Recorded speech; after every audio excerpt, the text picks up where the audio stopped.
Hello, friends and followers and ham radio aficionados. Well, this is a National NC300 receiver I've been fixing, and I just spent a few hours replacing all they call them paper capacitors in this thing, with all these orange drop capacitors. So that's taken some time, but those are all done. And we'll see how this thing works after all this work's been completed. There were a number of orange drops in this thing. I also soldered all the tube sockets with rivets one side because they tend to run the heater current through those. So resoldered all those, or just soldered the rivets to the case.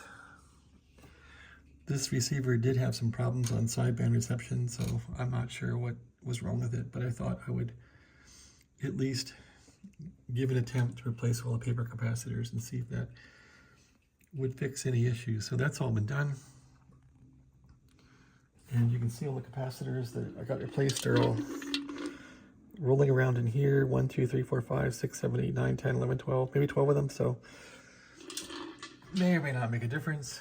It probably did change a few values too in the tuning of the radio. So I probably got to do some retuning all through here if those other capacitors were off a bit or whatever, but that's the thing here. So I'm still got to replace I still got to add a capacitor here because I put diodes in here and this voltage is too high. Or I'm sorry, I got to put a resistor in here, like a 360 ohm resistor or something to lower this down. I want to get 150 volts B plus out of here for the radio, and with that resistor I can do that. I have too much voltage now, probably around 250 or something, and I should get 150 out of here. So I'm going to drop it. This thing drops about 20 or 30 volts, and I need to really get a 360 in here and drop the rest of it, and that should get the radio in the ballpark of sanity. So that's about it. I also squirted some detoxin on these. These are hard to clean. I detoxed these best I could. So I think this thing's done. All I need to do really now is make sure the frequencies are tuned up. Oh, I still got to tune up all the IF cans too, so there's still some work to be done.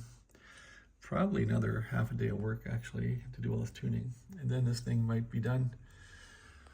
And paint the case and put it back in there and call it a day. So, yep, that's about it. I really got to quit fixing radios now, and I got to study more computer science stuff and get back to my forte of computer science and now machine learning. So I think all the ham radio stuff is gonna take a back seat now, and gonna digress back into computer science and no more 1955 stuff.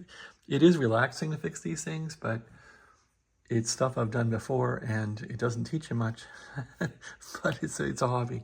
All right, thanks for coming along and have a great day.